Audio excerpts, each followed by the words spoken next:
have hit back at Meghan Markle ahead of her tell-all television interview with Oprah Winfrey by revealing that she faced complaints about her alleged bullying behaviour from advisors during her time at Kensington Palace. Claims which have been denied by her lawyers that Meghan Markle bullied staff. The Times is saying that Meghan was a bully, that they have evidence. Meghan being a bully, bullying her personal assistants, and nothing was done. The silence didn't break by accident. It cracked under pressure, and when it did, it landed squarely on her. This moment isn't loud, but it's devastating. Because when the people who once protected you stop doing so, the damage is quiet, slow, and impossible to reverse. Reports suggest that something has shifted behind palace walls. Not a single statement, not an official briefing, but a noticeable change in tone. And according to commentators, Meghan is feeling it. This isn't just another headline cycle. This is about timing, exhaustion, and a growing sense that the ground has moved beneath her feet. Royal observers note that public sympathy is not infinite. It stretches, it bends, and eventually it snaps back. What makes this moment especially painful is when it's happening, not at the height of drama, but during a period that required calm, credibility, and restraint. According to sources, that calm never came, and now, the consequences are arriving all at once. This situation is emotionally damaging because it strikes at identity. Not image, not branding, but the story she has told herself and the world. Strategically, it's worse, because once insiders stop defending you, you're no longer fighting critics, you're fighting silence. Royal commentators suggest that silence is the most dangerous response of all. It allows narratives to settle without resistance. For years, there was an assumption that any criticism came from outside, from tabloids, from unnamed detractors, from a hostile environment.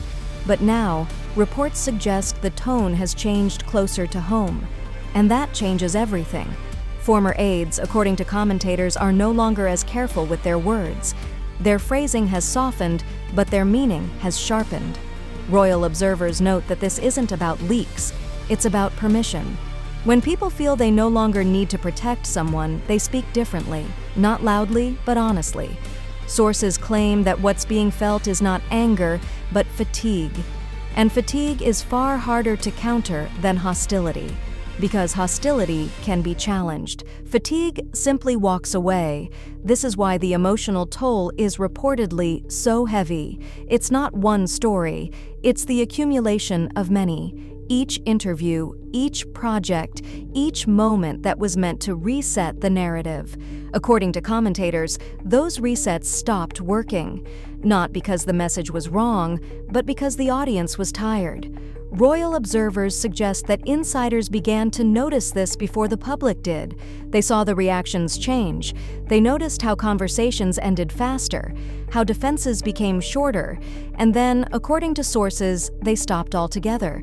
This is where the shift becomes undeniable, because insiders don't turn overnight. They recalibrate, they reassess, and eventually they disengage. Reports suggest that some former aides now speak with a kind of distance, not bitterness, not loyalty, but neutrality.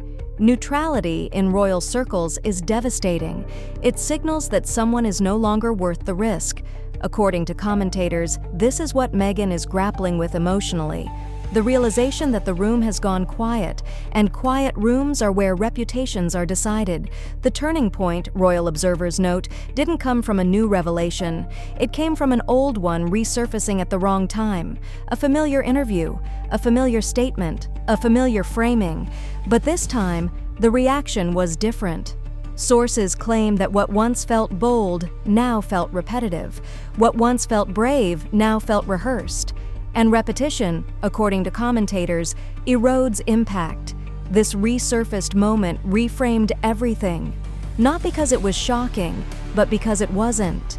Royal observers note that people expected evolution, growth, reflection. Instead, they saw consistency. And consistency, in this context, raised questions, not about truth, but about strategy. According to commentators, insiders began asking whether the narrative had stalled, whether there was anywhere left to go. And when that question is asked, support often fades. This is where the emotional weight reportedly intensified, because the story Meghan has relied on is also the one being questioned. Not rejected outright, just no longer expanded. Sources claim that this is when the tears came, not in public, but in private moments of realization.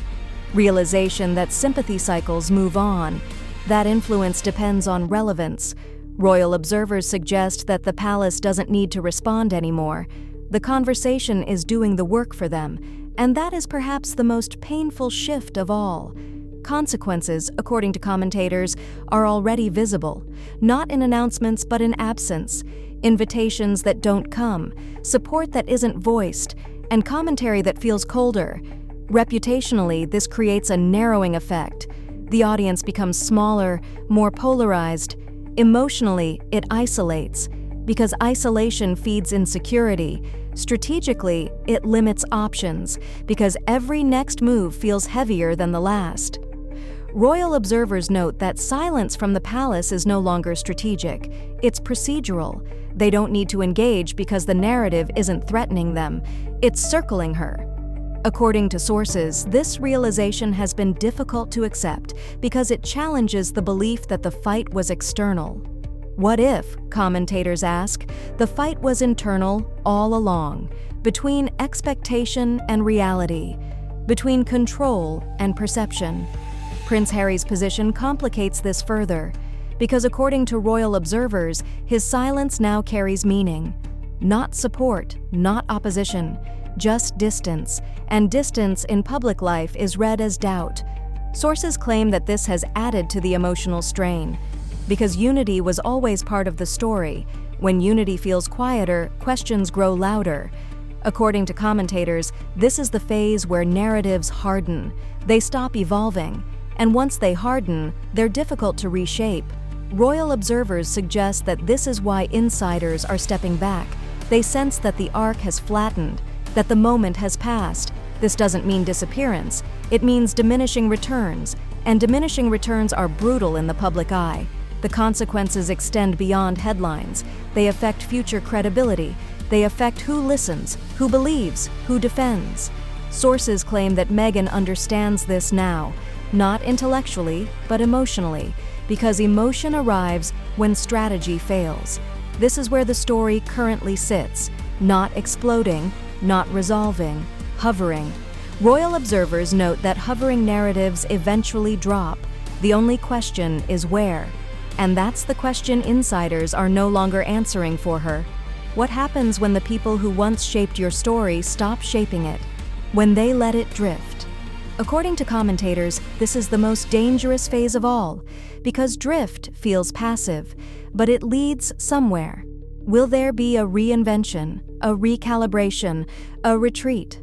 Or will the silence continue to speak louder than any statement ever could?